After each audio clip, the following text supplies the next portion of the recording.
I promise you, when I was watching that shootout scene, I felt like a Super Saiyan. I was like, oh! I'm telling you, Jalen, you was right, bro. Black Super Saiyans are real.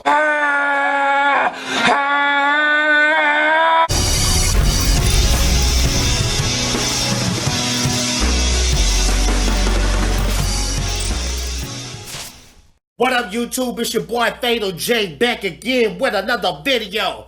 And this time around, we're doing the Mandalorian Episode 1 review. And I must say, Star Wars Disney, it took you long enough because Rogue One is the only thing sweet that we got from you so far. Yeah, I'm speaking it real and I'm telling the truth.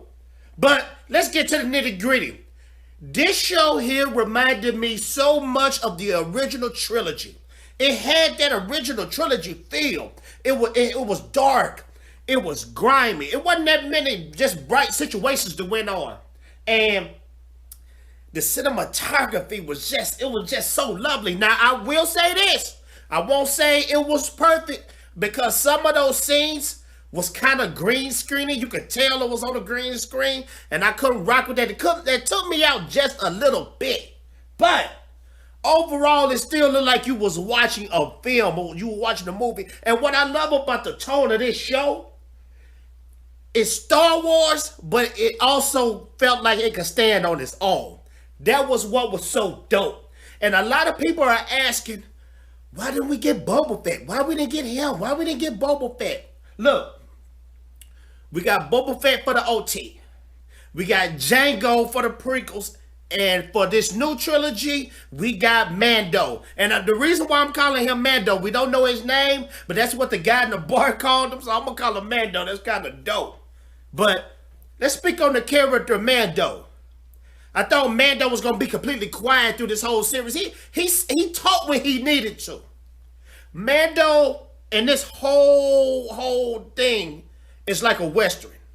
And Mando is basically playing that lone gunslinger in the West. This is basically a Star Wars Western show.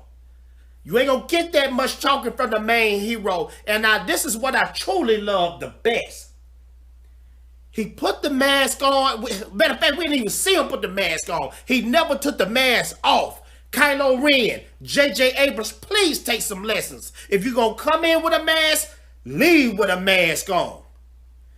It makes you more mysterious. It makes your crowd and your audience want to know more about the character. Look, we want to know more about this Mando, this Mandalorian.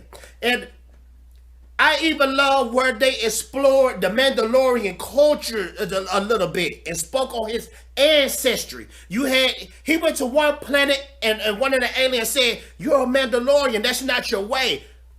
That's dope. And people who are into the Star Wars expanded universe lore, that was just straight fan service because they know how the Mandalorian operates. If you don't know how the Mandalorians operate in Star Wars, they're like the Spartans. They're a warrior race. They got a warrior code. You don't want to play with these people because you can end up murked anytime. Another thing that was dope about this show, it was comedy in it.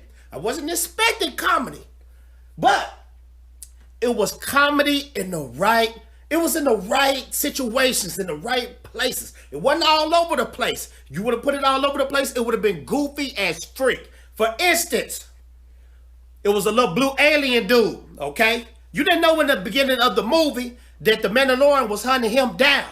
But the Mandalorian eventually put that gun up to his head and said, "Let's go." He already knew he was being hunted.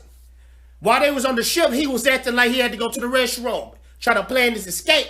While he was planning his escape, he saw all the Corbinites and he was like, "Sure, this dude mean business." And he was talking all this crap about what are he gonna do when he go to another planet and all this stuff. And then the Mandalorian is right behind him. And he told the Mandalorian, he said, "I'm not gonna make it home, am I?" And the Mandalorian's like, "Not today." And took him out. He put him in the carbonite, bro. Now that was funny. I laughed hard. I watched that at 5 a.m. in the morning and was laughing hard. I like that. And the ending was so, and if you didn't know by now, this is straight up spoilers. But the ending it was dope and it was original because I wasn't thinking that the ending was going to end like that. I just thought it was going to end in a straight shootout. And the shootout was dope too. I like the shootout situation, but the ending was dope. When you saw that little baby in there and you realized it wasn't only just a baby, but it was a baby of Yoda's race. Yeah, Yoda, the king of all Jedis. You sit back and see that and you like, dang, what's going to happen? The android bounty hunter that was right by Mando said, we're going to take him out. Mando said, blah, took him out. So I'm interested to see, because this whole movie was basically about him being a bounty hunter. For some reason, they wanted to take out the little Yoda baby out. I'm interested to see if the little Yoda baby has force powers, and that's why they were trying to take it out. I don't know. Let me know what you think in the comment section about the Mandalorian show. Did you thought this was a dope show, or did you think this was just Disney fan service and them basically saying, here, hardcore fans, this is for you, for us freaking up this entire time? Let me know in the comments. I'm hyped about the show. Make sure to share, subscribe, do whatever you need to do to keep watching me for eternity. I'm out of here. Bye-bye. Ninja vanish.